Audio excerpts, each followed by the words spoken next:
मेरा नाम हफीज़ हैदर है और मैं क्लिनिकल साइकोलॉजिस्ट हूँ। आज मैं आप लोगों के साथ जो है डिप्रेशन के मतलब जो है कुछ इन्फॉर्मेशन शेयर करना चाह रहा हूँ। क्वेश्चन ये था कि जो डिप्रेशन के मरीज़ होते हैं वो जो है अपनी सेल्फ केयर नहीं कर पाते, क्योंकि वो जो है डिप्रेशन की जो है बीमारी में मुब्तला होते हैं। और क्योंकि डिप्रेशन की बीमारी में ये जो है सेल्फ़ केयर उनकी जो है बेसिक जो है सिम्टम्स हैं जो आइडेंटिफाई की जाती है। तो फैमिली का रोल क्या है? फैमिली का रोल जो है डिप्रेशन के पेशेंट्स के लिए जो है बहुत ज़्यादा अहमियत का हमल है। इसीलिए जो है साइकोलॉजिस्ट जो है सबसे पहले जो है डिप्रेशन के जो है पेशेंट्स को देखने के बाद जो है फैमिली को जो है साइको एजुकेट करती है। साइको एजुकेट में जो है सबसे ज़्यादा फोकस जो है वो जो है स्मॉल स्टेप्स के ऊपर जो है रखा जाता है, ताकि वो जो छोटे छोटे जो स्टेप्स हैं वो फैमिली ने लेने हैं। क्योंकि वो जो छोटे छोटे स्टेप्स हैं वो किसने लेने हैं? फैमिली ने लेने हैं। और फैमिली जो है अगर वो छोटे छोटे स्टेप्स लेगी तो उनका जो पेशेंट है, उनका जो लव वन है, वो जो है बीमारी से बाहर आ सकता है। क्योंकि डिप्रेशन का पेशेंट जो है उसका तो दिल ही नहीं चाहता कुछ करने को, ना नहाने को, ना कपड़े पहनने को, ना खाने को।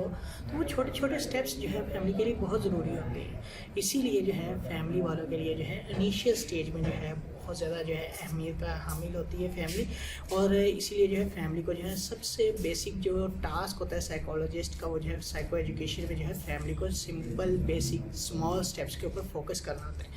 कि आप जो है अगर वो खाना नहीं खाता, दो जो है रोटियां नहीं खाता, एक रोटी नहीं खाता, तो आपने क्या करना है? एक नवाला तो खिलाने की कोशिश करनी है। अगर एक नवाला भी नहीं खाता तो टेस्ट तो करवाने की कोशिश करनी है। इसी तरह जो है अगर वो पानी नहीं पी रहा, वो कह रहा है मेरा दिल नहीं कर रहा, और वो जो है आप उसे जो है थोड़ा सा जो है टेस्ट तो पानी का करवाना चाहिए। चलें एक बार जो है आप मुंह को लगाएं, छोटे छोटे जो है उनके लिए स्टेप्स अरेंज करें।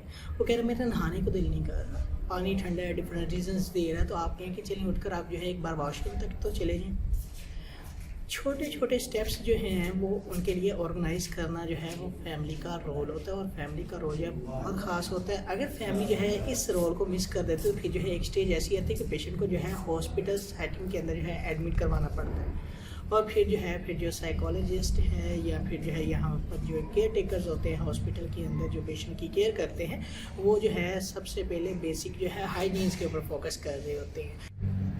उसके लिए जो है स्मॉल स्टेप्स के ऊपर अमल करना बहुत ज़रूरी होता है। अगर स्मॉल स्टेप्स ऑर्गेनाइज किए जाएंगे ना, तो ज़ाहिर सी बात है पेशेंट की जो सेल्फ स्टीम है हाई होगी।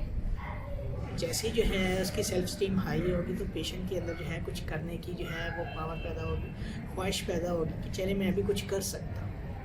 और बजाय इसके कि फैमिली वाले जो है उसके ऊपर छोड़ दें और जो है वो जो है तनकीद करते रहें और उससे जो है वो उकता जाए, परेशान हो जाए, और वो जो है डिफरेंट रीजंस दें कि हमसे जो है ये कंट्रोल नहीं होता, हमारी बातें नहीं मानता, ये नहीं करता, वो नहीं करता। वो बिल्कुल सच है, वो बात नहीं मानता, ठीक है। वो एक बीमारी की अलामत है। उस बीमारी के साथ वो लड़ रहा है, अकेला जंग कर रहा है, लेकिन वो अकेला जो है इस बीमारी के खिलाफ जंग नहीं जीत सकता। उसको जंग जीतने के लिए, उस बीमारी से निकलने के लिए फैमिली की ज़रूरत है। और फैमिली जो है हर चीज़ उनको ऑर्गेनाइज करके दे। और फैमिली को चाहिए कि वो जो भी स्टेप जो है वो उसके लिए, उसकी बेहतरी के लिए उठाएं, तो वो जो है 0.1 से हो, ना कि डायरेक्टली 1 से हो, ठीक है। कि डिफरेंट जो है चेन जो है उसके लिए बनाए, चेन्स के अंदर जो है वो जो कोई टास्क है वो उससे कंप्लीट करवाएं, लेकिन करवाएं ज़रूर। ये नहीं है कि अगर वो कहता है कि मैंने नहीं करना तो वो जो है छोड़ दें, ये गलत है। इसीलिए जो भी टास्क है आप करवाएं ज़रूर, लेकिन जो है 0.1 जो है अगर वो इतना भी करता तो उसे अप्रिशिएट करें। उसके लिए कोई ना कोई ऐसे इंसेंटिव जो है आइडेंटिफाई करके रखें, रीइंफोर्सर्स आइडेंटिफाई करके रखें, जिनकी वजह से वो जो है कुछ कर सके। उसकी जो है वो जो सेल्फ स्टीम है जो ज़ीरो पर आई हुई है वो जो है इंकरेज करें, ठीक है। तो फैमिली का रोल बहुत ज़्यादा अहमियत का हामिल है। तो डिप्रेशन जो है एक ऐसा मर्ज़ है, याद रखें कि वो जो है इंसान उसके अंदर जो है स्टेमिना बिल्ड करने के लिए डायरेक्टली उसे हम ये नहीं कह सकते you can do it, you can do it, you can do it. उस स्टेमिना को बिल्ड करने के लिए हमें डिफरेंट स्ट्रेटजीज़ को ऑर्गेनाइज करना पड़ता है। और उस ऑर्गेनाइजेशन के अंदर हमें जो है स्मॉल स्टेप्स को जो है बहुत ज़्यादा अहमियत होती है। और अगर वो इंसान जो है छोटे छोटे टास्क करेगा ना, वो डिप्रेशन से बच सकता है। तो आई होप सो कि आपको समझ आ गया होगा कि डिप्रेशन के मरीज़ों के लिए जो है फैमिली का रोल क्या है। اور آئی نو کہ یہ جو ہے رول ٹف ہے فیملی والوں کے لیے، اور جو ہے اگر فیملی یہ رول جو ہے اپنا بخوبی جو ہے وہ ادا کرتی ہے تو وہ جو ہے ان کا پیشنٹ جو ہے بہت اچھی طرح جو ہے ڈپریشن کو جو ہے ہیل کر سکتا ہے، ڈپریشن کی بیماری سے بچ سکتا ہے۔ تو اگر آپ لوگوں کا کوئی بھی کسی بھی قسم کا کویشچن ہے مجھے ڈائریکٹلی کمنٹ باکس میں کمنٹ کر سکتے ہیں یا نیچے واٹس ایپ کے اوپر واٹس ایپ کر سکتے ہیں۔ تو انشاءاللہ ملتے ہیں ایک نئی ویڈیو کے ساتھ، اپنا بہت سارا خیال رکھیے گا۔ اوکے، اللہ حافظ، اللہ نگہبان۔